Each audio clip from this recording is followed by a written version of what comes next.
Secangkir Sabda. Hangatkan harimu bersama Sabda Tuhan.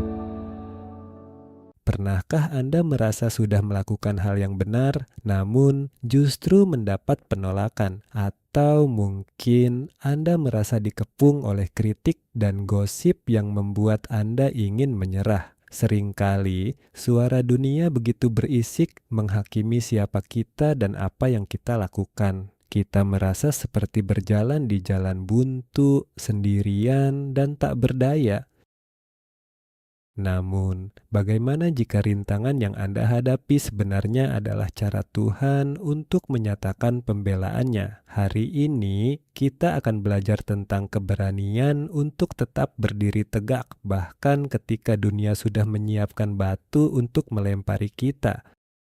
Ada seorang pemuda bernama Danu yang bekerja di sebuah bengkel kecil. Danu dikenal sangat jujur. Suatu hari, ia menolak untuk memasang suku cadang bekas pada mobil pelanggan, meskipun bosnya memaksa demi keuntungan besar. Akibat kejujurannya, rekan-rekan kerjanya mulai menjauhi Danu. Mereka mengejeknya sok suci dan menyebarkan kabar bohong bahwa Danu justru yang sering mencuri alat bengkel. Danu merasa terpojok. Ia takut kehilangan pekerjaan, tapi ia lebih takut kehilangan integritasnya.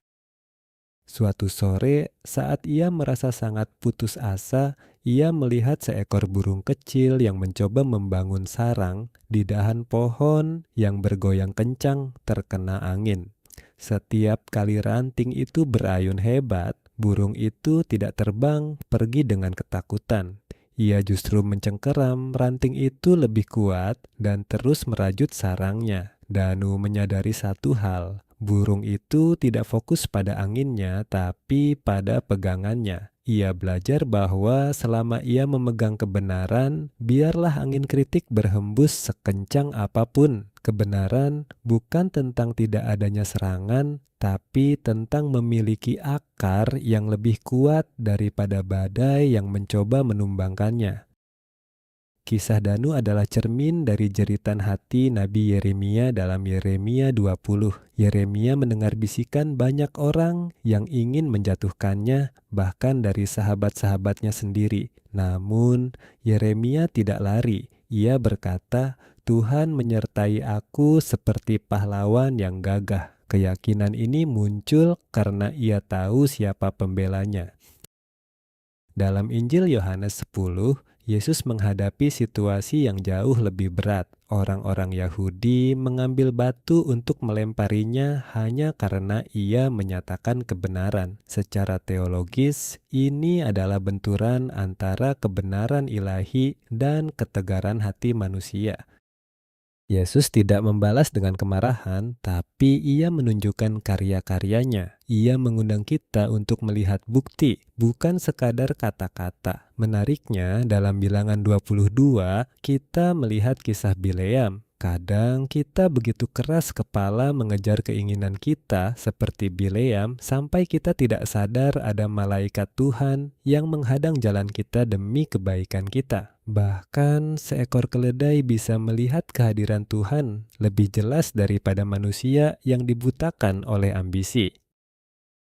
Mazmur 18 merangkum semua ini dengan indah. Aku mengasihi Engkau ya Tuhan, kekuatanku. Tuhan adalah bukit batu dan kota benteng kita. Analisis intelektualnya sederhana. Jika kita membangun hidup di atas opini manusia, kita akan hancur saat opini itu berubah. Tapi jika kita membangun hidup di atas Allah, kita memiliki tempat perlindungan yang tak tergoyahkan. Serangan dunia tidak membuktikan bahwa Anda salah. Seringkali serangan itu justru membuktikan bahwa Anda sedang membawa terang yang mengusik kegelapan.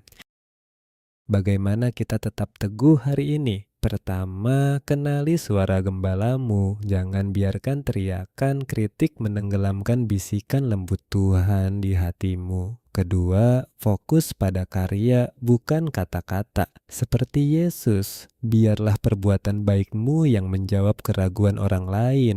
Ketiga, miliki keledai kerendahan hati. Terbukalah pada teguran Tuhan. Kadang rintangan di depanmu bukan untuk menghambat, tapi untuk menyelamatkanmu dari jalan yang salah. Mari kita satukan hati. Tuhan Yesus, terima kasih karena Engkau adalah tempat perlindungan kami yang aman. Saat dunia mencoba menyudutkan dan membungkam kami, berikanlah keberanian untuk tetap setia pada kebenaran-Mu. Jadilah bukit batu bagi jiwa kami yang lelah. Amin. Pernahkah Anda merasa dilempari batu saat mencoba melakukan hal yang benar? Bagaimana Tuhan menjadi kota benteng bagi Anda saat itu? Mari bagikan cerita Anda di kolom komentar untuk menguatkan mereka yang sedang berjuang. Tuhan Yesus memberkati.